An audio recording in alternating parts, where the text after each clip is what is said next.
Nimena official muri gahunda y'amakuru agezweho tugiye guhera mu Rwanda aho polisi yaguye gitumo abibye ibikoresho bya sosiyete ya Estocol y'Abashinwa.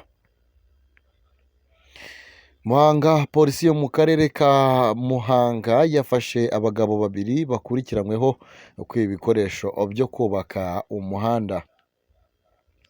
Abakuru umuseke wabonye bivuga ko mu ijoro ryakeye ryo kuwa 20 Ukuboza, umukwabu wa polisi wabereye mu mudugudu wa Murambi, akagari ka Musongati, umurenge wa Nyarusange mu karere ka Muhanga.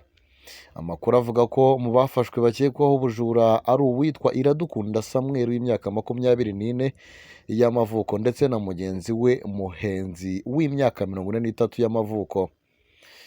Aba ngo bibye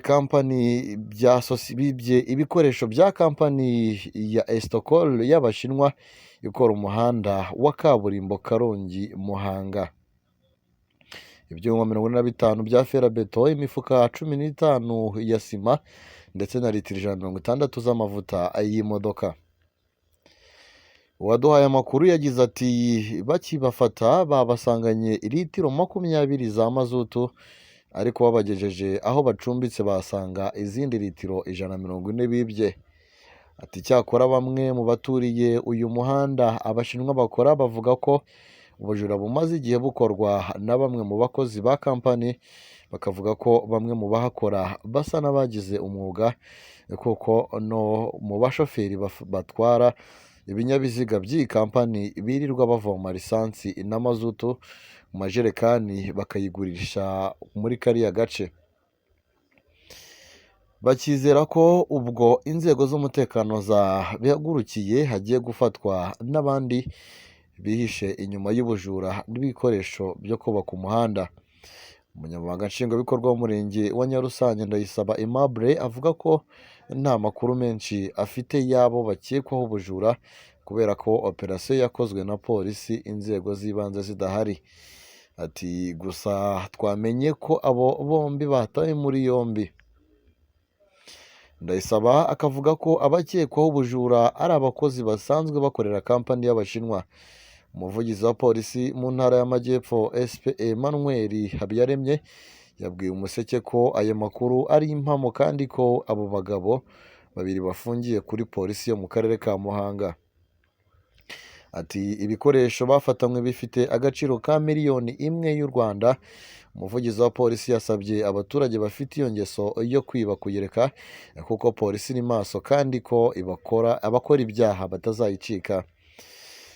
Bamwe mu batanze amakuru bavuga ko mu minsi ishize iyi kampani yabuze ibyuma bihagaze miliyoni 40 z'amafaranga y'u Rwanda, bagakeka ko ababigizemo uruhare ari abakozi n'ubundi bakorera. Abafashwe bafungiye kuri sitasiyo ya polisi ya Nyamabuye, ni mu gihe iperereza rigikomeje.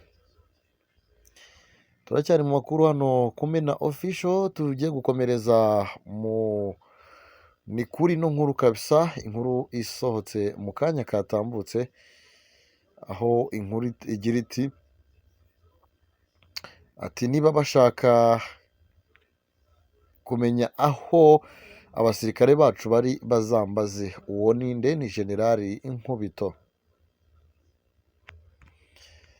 Yagize ati umuyobozi w'ingabo z'u Rwanda mu ntara y'Uburengerazuba Major General Inkubito Eugene yasabye abaturage kugira uruhare mu mutekano kuko iyo batekanye batera imbere. Yahaye ubutumwa abo muri FDLR bibwira ko bashobora kwinjira mu Rwanda rwihishwa bikabahira.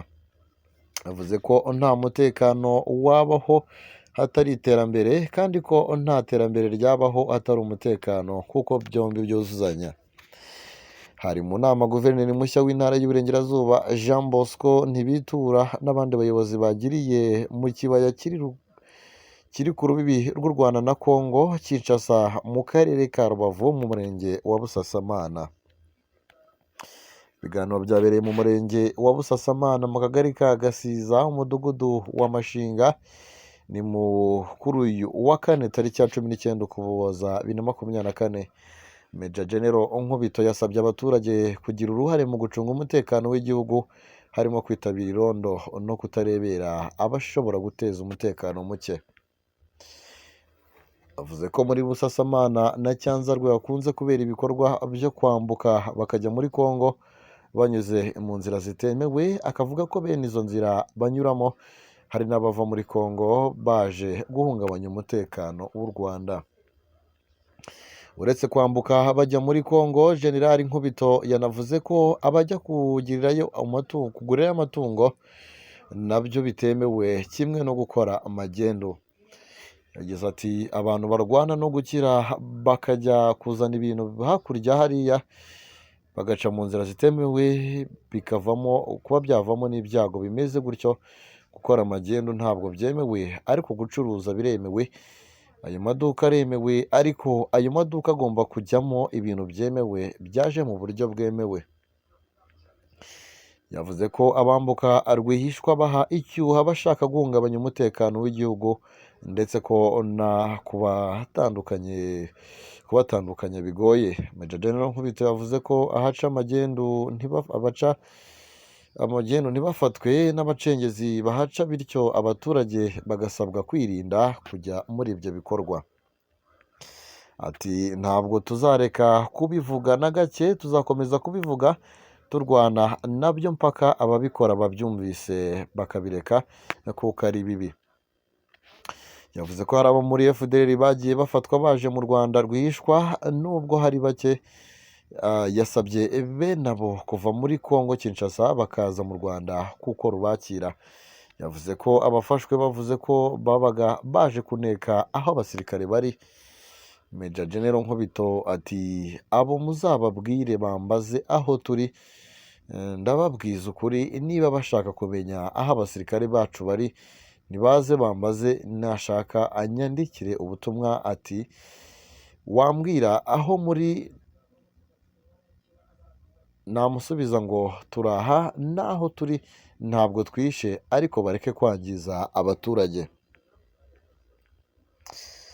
Guverineri w'intara y'Iburengerazuba Jean Bosco Ntibitura yabwiye abaturage ko ababyeyi bagomba gukumira ko abana babo bashorwa mu bikorwa bihungabanya umutekano, harimo abajya mu mitwe yitwaje intwaro muri Kongo, abajya muri magendu n'ibindi. Yanasabye abaturage kwirinda amakimbirane ashingiye ku mitungo cyane amasambu. Guverineri yasabye abaturage gutanga amakuru ku gihe ku cyahungabanyije umutekano, kuko ingabo zihora ziteguye gutabara abaturage.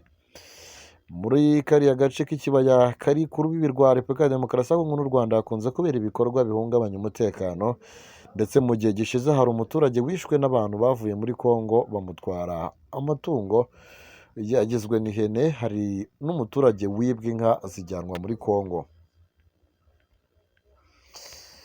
Munyemerere dusoreze kuri ino nkuru igira iti uwari umukozi w'intara y'Amajyepfo yahanishijwe gufungwa imyaka 4. Ushobora kwibaza ngo ni inkuru iteye gute? Ni inkuru igira iti Nyanza, urukiko rukuru rw'urugereko rwa Nyanza rwatesheje agaciro ubujurire bwa Kabera Vedaste wahoze ari umukozi w'intara y'Amajyepfo rushinzwe ishami ry'imiyoborere n'imibereho myiza y'abaturage. Kabera Vedaste wahamijwe icyaha cyo gutanga ruswa y'amafaranga ibihumbi 10 ayiha umugenzacyaha we, nawe ubwe yiyemerera ko yayamuhaye, ariko akavuga ko yayamuhaye agira ngo amwicire isari ubwo yamubazaga ku kirego yari yarezwemo n'umugore we. Yari yajuriye mu rukiko rukuru urugereko rwa Nyanza avuga ko nta cyaha yakoze, ko n'ayo mafaranga yatanze bitagize icyaha, agasaba ko agirwa umwere agafungurwa. Ubushinjacyaha bwo bukaba bwavugaga ko ayo mafaranga yatanze bigize icyaha bigendanye n'uko yayahaye umugenzacyaha wariho umukorera dosiye yari yarezwemo n'umugore we. Urukiko rwiherereye rusanga ubujurire bwa Kabera Vedaste nta shingiro bufite, igihano yahawe cyo gufunga imyaka 4 kidahindutse.